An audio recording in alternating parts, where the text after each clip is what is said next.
the shorthand notes, manuscripts of Helen Schucman, first unproofed draft.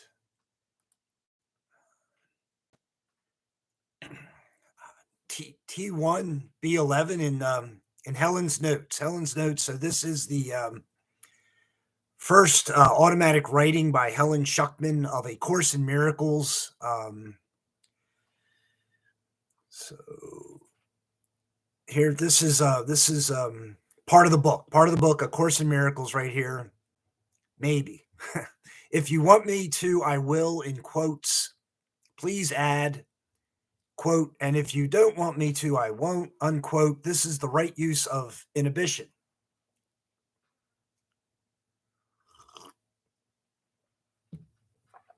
There has to be some control over learning for channeling purposes.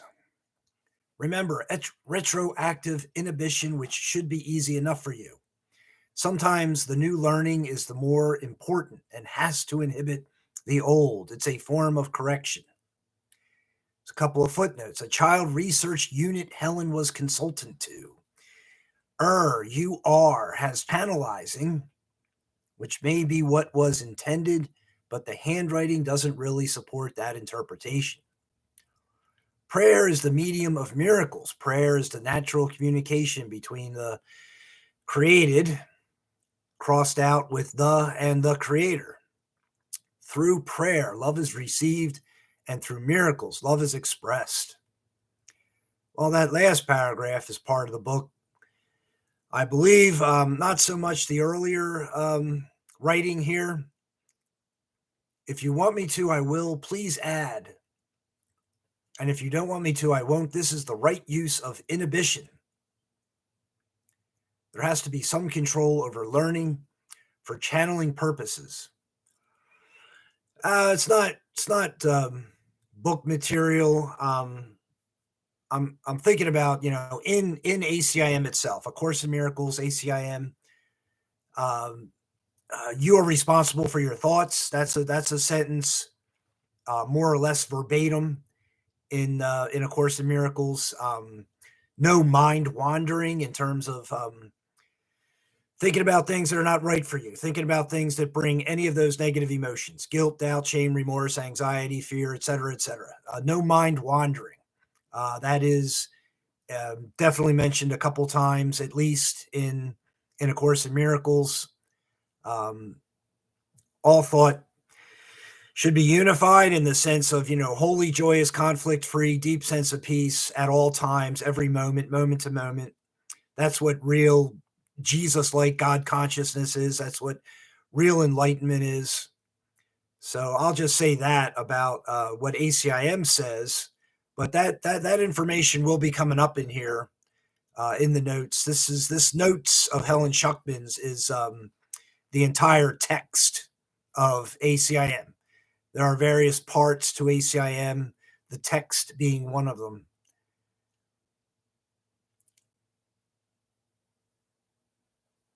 Remember, retroactive inhibition, which should be easy enough for you. Inhibition, I'm not even sure what the dictionary definition of that is. I mean, I have an idea, but it's not, I do not believe that's in the book at all. Sometimes the new learning is the more important and has to inhibit the old. It's a form of correction.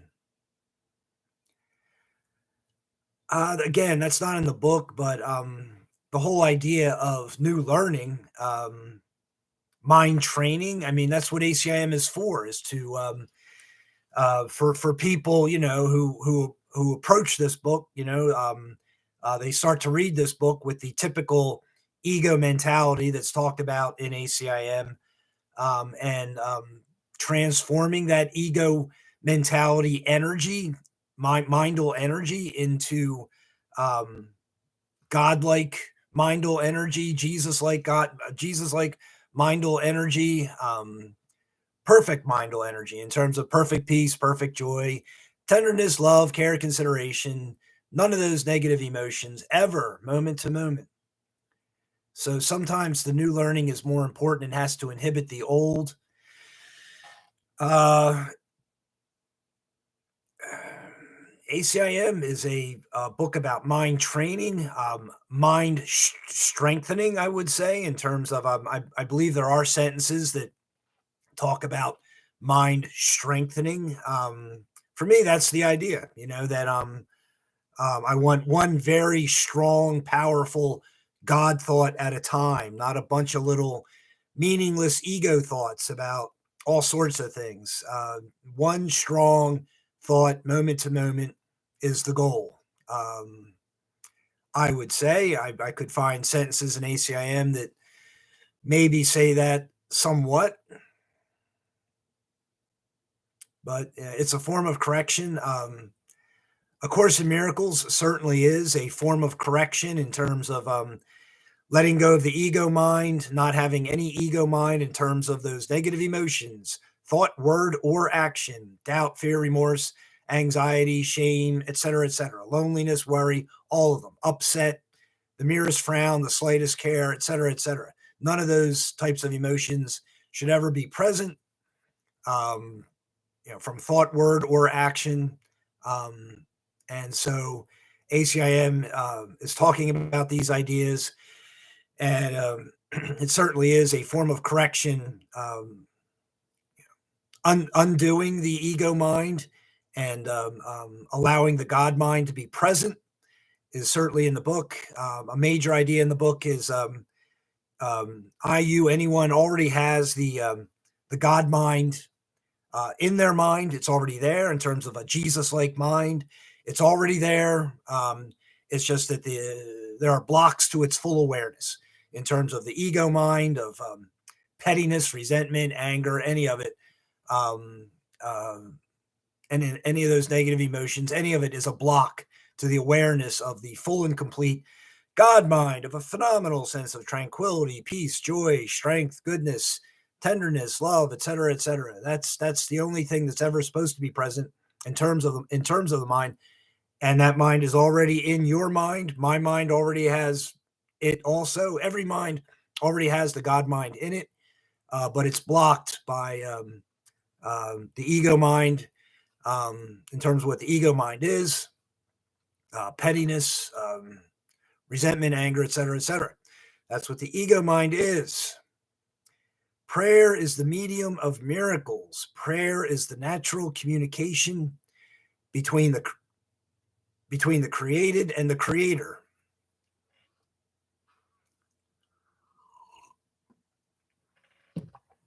Through prayer, love is received, and through miracles, love is expressed.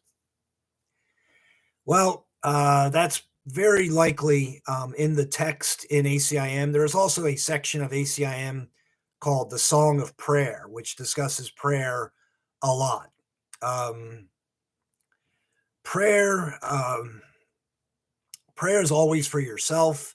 That's another sentence in the book.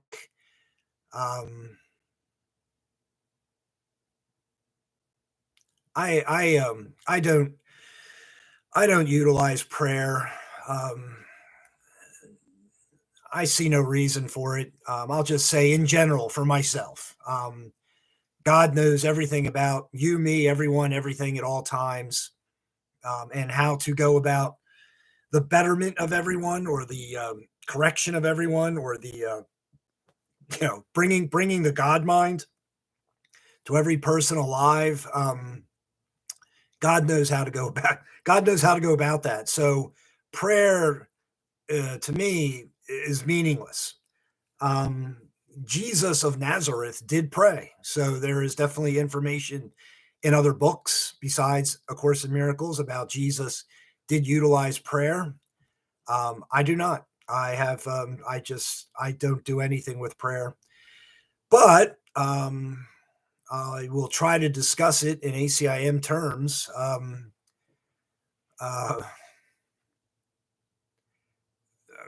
I mean, for me, meditation is important. Meditation is important. The book talks about, meditation. For me, just silently sitting, 20 minutes in the morning, something like that. I've been doing that for a long, long, long time. 20 minutes in the morning of just sitting silently, not trying to do anything in particular in terms of thoughts. The whole, I'll just say the whole notion of trying to rid yourself of thoughts, the whole Buddhist idea or non dualism idea is completely incorrect, completely false. You're not trying to rid yourself of thoughts. You're trying to have one very strong God thought after another instead of a lot of ego thoughts jumbling together, doing this, doing that, busyness. So the book definitely says that busyness is not good. Materialism, definitely not good in terms of the definition of materialism. Uh, so meditation for me, just sit silently, 20 minutes or so, and that's it. Um, it is a receiving in a sense. I mean, for me, I would say that meditation is simply get out of my agenda or one's agenda or anyone's agenda. Get out of whatever it is I consider that's so important and just stop and meditate and then go back to whatever I believe I should be doing. But meditation is very, very important. Just stop doing whatever it is I think is so important. Meditate, relax in that sense. Just receive, be one with God, whatever, those types of things, feelings. But in meditation, I'm not trying to do anything. I'm just sitting there silently for about 20 minutes or so until I feel like I'd rather, I'd rather start doing whatever it is that I should be doing in terms of the will of God to the best of my understanding. So usually it's about 20 minutes of silent sitting, and then it's time to get busy. Basically, is the idea to me, meditation. So meditation is very, very important. And the book talks about also meditating at night before sleep. I do not. Prayer is the medium of miracles. Prayer is the natural communication between the created and the creator. Friendly talking with God is something Jesus did. Something Jesus did as a child growing up. That was what he did. I mean, from a very young child on, he had friendly discussions with his Father in heaven. That was a major part of his path or what he was doing. I do not do that either. I do not do that.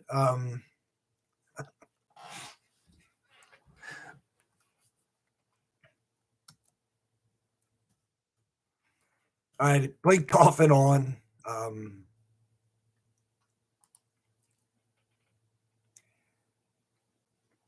All right, the screen blinked off and on. Anyway, yes, friendly communication with God Himself in terms of prayer. Jesus did that from a young age on. It's definitely discussed in where is it discussed? I don't know. I can't say it's discussed anywhere. I happen to know that Jesus did do that. I do not do that as far as what that is in terms of prayer, friendly communication, just sitting there communicating with God about things, issues, problems, goodnesses. I don't know. I don't do it. Again, God knows everything that's necessary, and I do not see a point to communicating in that way with God Himself. Meditation, though, is important. Through prayer, love is received, and through miracles, love is expressed. Again, this is definitely in the book itself, ACIM.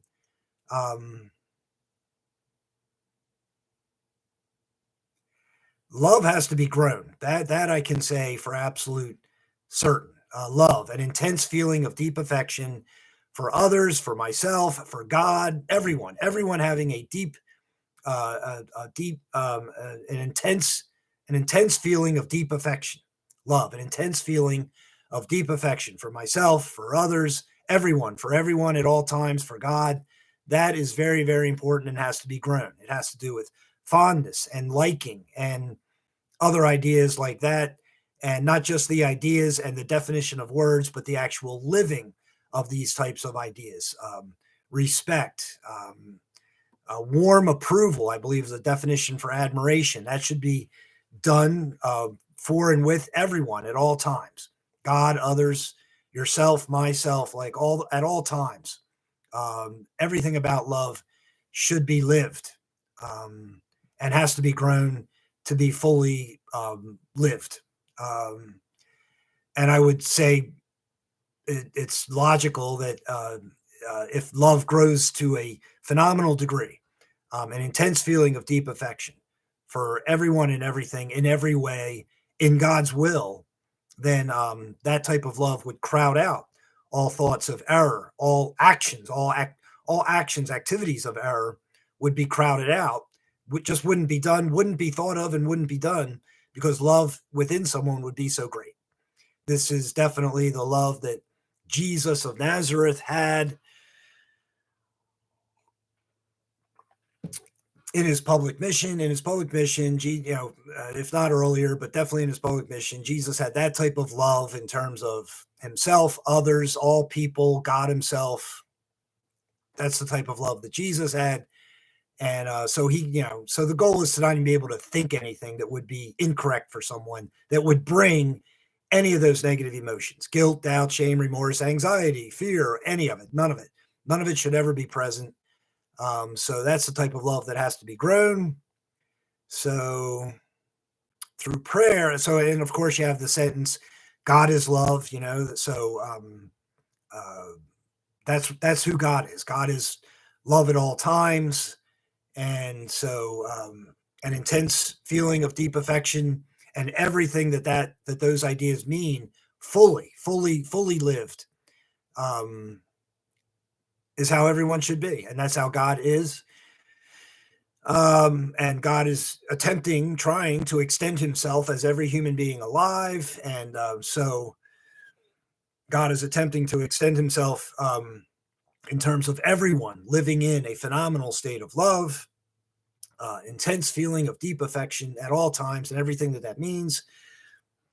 Um, that is a goal of God, and God is actively actually seeking to do this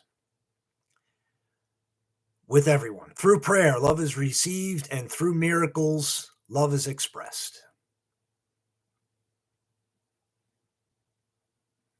For me, through meditation, love is received. Again, I don't do prayer. And what the book says about prayer is always for yourself. Prayer is communication. I certainly believe I am always in communication with Spirit, God Himself, Holy Spirit, all of it at all times, every moment. I am in communication with that, the voice of God. Absolutely, at all times, I am. So is everyone else. And the goal is to fully feel that, realize that. Nothing but the God mind, complete and total God consciousness, as Jesus of Nazareth had complete and total God consciousness. That's the goal for everyone. So, and the Song of Prayer does not talk about prayer in any kind of a regular way, the regular ways of the world, or fundamental ways, or fundamental religious ways. Never. Formalized, ritualized prayer. No, absolutely not. That's. I don't know if it's stated directly in ACIM, but no. Prayer is always an expression of, um, communication, in terms of communicating with God. But I don't do it. So through prayer, love is received. Through meditation, communication with God, love is received. And prayer is always for yourself, in the sense of, if anyone is praying for anyone or anything in particular, they're trying to grow their own love within themselves. It really has nothing to do with anyone outside of oneself. It doesn't. That might be a little bit more of a longer topic.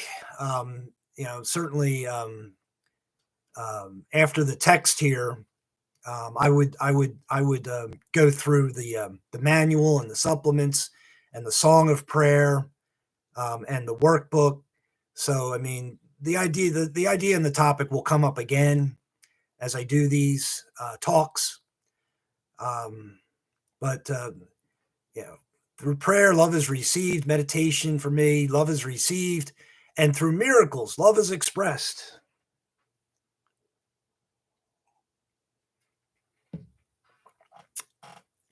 Miracles, goodnesses. Miracles in general just means good acts, goodnesses, love, service, kindnesses, service to others in any way. Through miracles, love is expressed. Anything that brings a phenomenal sense of peace, joy, goodness, love, care, consideration, all that, honesty, love, care, consideration, understanding, anything that brings all of that and more to the moment, whatever it is, thought, word, or action, by anyone, anytime, anywhere, anything that brings that and none of those negative emotions of guilt, doubt, shame, remorse, et cetera, that's a miracle. And so, and through miracles, love is expressed.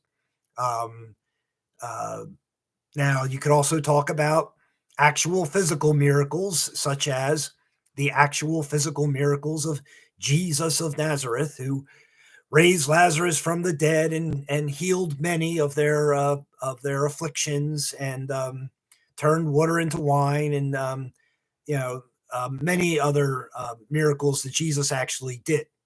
The Bible is you know is incorrect in places and correct in other places. The Bible, but there are other books that are very correct or completely correct about what Jesus actually did in terms of physical miracles. So he did physical miracles. So those miracles are also considered, where love is expressed. Absolutely.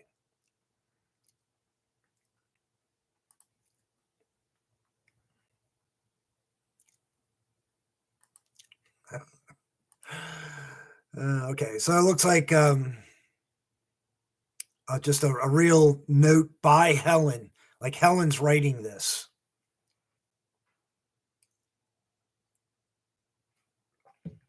Helen is writing this. So here it goes. The one more thing is Bill's fear of punishment for what is done, capital N-O-W. Now, everybody makes mistakes. These errors are completely trivial. Tell him that where the past has been forgiven, these minor infractions are very easily altered. Okay, so this is not book material whatsoever. Nothing really to comment on. The one more thing is Bill's fear of punishment for what is done now. Well, since the word now is mentioned, I'll say something about the eternal now. This is a topic in the book. So sin is never wholly in the present, is the idea. There's other ways to express that, but sin. So sin is any of those feelings of doubt, fear, remorse, anxiety, shame, guilt, loneliness, worry, etc., etc. Any of those negative emotions is what sin is to me. And it's also more or less said in ACIM. There are other ways to talk about sin, but that's what I would say about sin is any of those negative emotions, if they come from any thought, word, or deed, that's a mistake, that's sin. And so, I, you, or anyone shouldn't think it, shouldn't say it, shouldn't do it, and that's the goal. That's the goal. Not even think it, let alone say it or do it, not even think things that could bring the slightest bit of guilt, doubt, shame, remorse, anxiety, fear, or any of those negative emotions. That's the goal. So that to me is what sin is. So the eternal now. So living in the eternal now in the book, there's a few good sentences about it. It will come up in the text, but the idea is, in this moment, there is no sin present in terms of any of those negative emotions. In this moment, I, you, or anyone is in perfect joy, perfect peace, perfect love, perfect goodness, perfect tenderness, perfect strength, perfect confidence, vitality, exuberance, etc., etc. sense of humor, all of it, moment to moment. Everyone is in this moment, and then I just have to maintain that moment to moment. That's the idea of the eternal now to me. Thought, word, and action, everything going on, moment to moment. Um, you know, sin has to be thought about.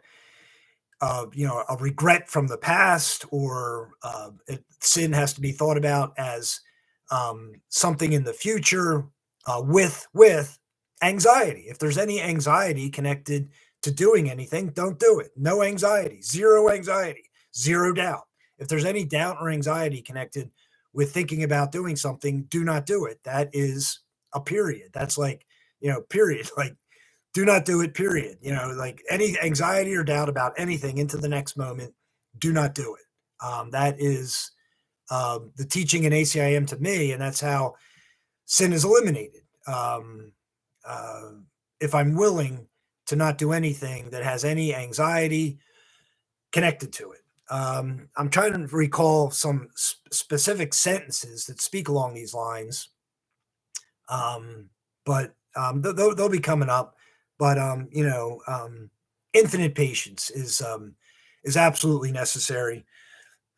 That's definitely an idea in the book. Infinite patience is absolutely necessary in terms of everything we do physically as human beings, and all thought, all speech, words. The eternal now. Everybody makes mistakes. These errors are completely trivial. Tell him that where the past has been forgiven, these minor infractions are very easily altered. Well, I mean, I'll say that, forgiveness is a major, major topic in A Course in Miracles. It's used, the word itself is used a tremendous number of times.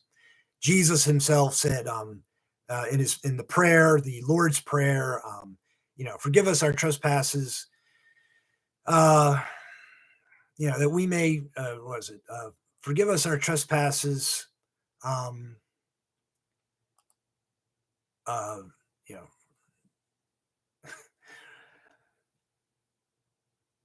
forgive us our trespasses as we forgive those who trespass against us, or forgive us our debts as we forgive our debtors. But the idea is that not debts in the monetary sense, debts in the incorrect behavior, thought, word, or action sense. So forgive us our trespasses. So you, or anyone. So to me, an important idea about it is, and ACIM talks about this, look at the past, look at my past, anyone, look at your past, look at the past from childhood on, and rework it. See it as if errors had not been committed, as if things which brought guilt, shame, doubt, fear, remorse, anxiety, if those things hadn't been done, those things hadn't been said, those things hadn't even been thought. See your past that way. Redo the past. ACIM doesn't go there extensively in terms of that idea. I think the Seth books by Jane Roberts, I believe Seth does go there in terms of, think about your past, redo your past, and bring that all the way up to the present, and redo the mental energy of your mind, redo the mental energy of the past in terms of your mind, in terms of the present. It's to me, it's a very valid idea. Look at the past, forgive everything that took place, whether I did it, whether someone else did it, whoever did whatever. Forgive everything in terms of anything that was negative, anything that brought any suffering, pain, remorse, doubt, fear, anxiety, whether it was to me or anyone in any way. Forgive it all. Forgive God himself for making me, you, anyone feel guilty about violating the laws of God, like the laws of God. Oh, I did something that was immoral, so I feel bad about it. So I violated the laws of God. The laws of God is another fairly large topic in A Course in Miracles, the laws of God. So justice deserves God's justice. A person should be grateful for God's justice, is a sentence in the book. there's a verbatim sentence. I don't know. That's not exactly it, but it's that idea that if I felt bad over something, then that means I violated one of the laws of God in terms of not being completely sinless, pure, and holy, and moral, virtuous, and righteous, that I did something that was not completely that. So then I feel a negative emotion to whatever degree: guilt, doubt, shame, remorse, anxiety, whatever, fear, dot, dot, dot. Um, so forgive all that, and bring it right up to the present moment. In terms of the energy of the mind. The energy of the mind is real. Seth Speaks talks more about this than ACIM does. ACIM talks about the power of the mind. It's all about the mind. The mind is extremely, extremely powerful. That's another topic. The book, that'll be coming up. Like, the book definitely talks about that idea, how powerful the mind is. Truly has to be understood. But you know, you know, past beliefs. In any event, so beliefs are mental energy. Thoughts to me, and this is in the Seth books. Thoughts make up beliefs, and you have core beliefs. Another topic altogether. I mean, everything that's coming from a core belief of real truth will have nothing but truth coming from it. Anything that's a core belief that is a error or a lie in ACIM terms, ACIM uses the word lie for core beliefs. Deception comes from them, and only deception does come from them. If the mental energy and the mental energy is real, so we don't see it, but it's real. So the mental energy. So if the core belief is a lie or incorrect, not God's will, then everything that comes from it is deceptive and a lie, and will bring one of those negative emotions to whatever degree: guilt, doubt, shame, remorse, anxiety. So all beliefs have to be, all core beliefs, all beliefs in total have to be nothing but the real truth.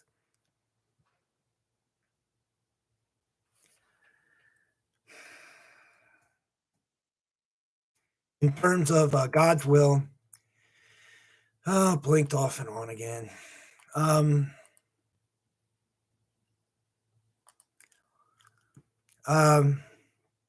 All beliefs have to be in God's will, and therefore true, and therefore bringing nothing but a phenomenal sense of joy, peace, goodness, love, care, consideration. All thought has to be integrated for any given individual. Forgiveness. So